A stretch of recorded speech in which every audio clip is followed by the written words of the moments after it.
begini. Jadi kalau semuanya nanti ada sikap juga yang juga penolakan soal pengakuan Reza ini secara tegas dan nyata ya, dia nggak mau menyampaikan atau dia mengambil sikap yang kemudian menghadapi hari persidangan, ya itulah langkah akhir yang saya ambil kan harusnya kan tes DNA, di mana akurasi datanya kan sudah 99,99%, belum, ya so. Nah, kalau itu pun yang akan diambil ya sudah. Saya cuma butuh aja putusan pengadilan, terlepas nanti akibatnya gimana. Saya hanya menjaga bahwa yaitu anak ini yang sudah dilahirkan dia punya hak yang sifatnya asasi, ya. Di satu sisi itu merupakan hak waris, terlepas dia mau mengakui apa tidak, kan kasihan masa depan kan nantinya kan, ya. Itu aja. Dan sebetulnya tujuan awalnya sebetulnya bukan itu loh ya, ingin hanya diakui. Di podcast itu dia bilang, saya nggak pernah minta uang, saya bisa cari uang sendiri, Bu. Ya toh, yang sempat kemarin itu soal mobil ya, disuruh nge-grab. Gitu. Dan pernah nge-grab, gitu loh. Nggak butuh, nggak apa-apa, dia bisa cari uang sendiri, nggak apa-apa itu. Tapi kan rasa kemanusiaan ibu itu ini punya nurani apa enggak, gitu aja sudah. Itulah aja. Apalagi mengganggu ibu saya, dan yang saya lihat saya harus bersikap dan bertindak, itu aja sudah cukup. Mohon maaf ya, itu sebetulnya kan bukan domain saya yang menilai. Bukan orang kita. Tapi ini ya, sebagai seorang manusia yang punya sedikit otak yang bisa berpikir jernih, saya menilai kok, saya lihat kok, melihat Reza ini kok sebagai suatu masalah. Jadi iya, beban masalah yang tidak akan dia mau dia mau dekati, dia mau terlibat lagi. Jadi ketemu itu kan mimik wajah yang nggak bisa berbohong. Itu makanya kata-kata itu kan, kalau saya bilang bahwa dia bilang apapun yang terjadi I always love you, itu kan hanya sekedar visi itu.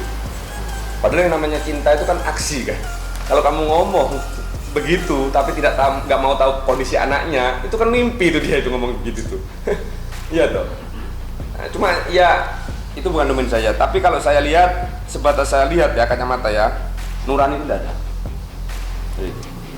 Udah, kalau itu masih domain yang saat ini Reza masih merasa tidak diperlukan, karena yang jelas ya karena keluarga inti itu yang memang betul-betul seperti Denada, almarhum Emilia Contessa itu kan yang sudah sangat-sangat melibatkan secara sentimen kan kepada Reza ini kan, dari perkembangan kan.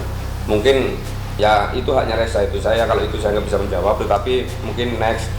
Dan saya nggak mau melakukan praduga sehingga nanti bisa berasumsi dan kemudian bisa menimbulkan fitnah kepada orang lain, ya.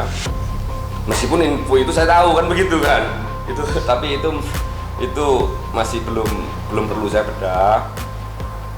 Ya nanti aja lah, nanti lah dilihat perkembangannya kalau soal itu. Sampai tes DNA ya.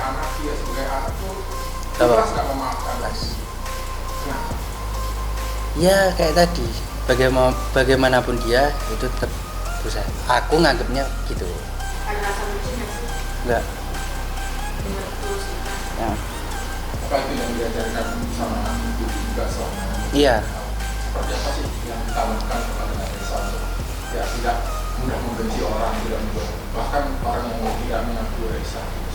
Ya pokoknya punya hati yang tulus dan menerima, ya tulus, gak boleh benci sama orang, harus baik, itu aja.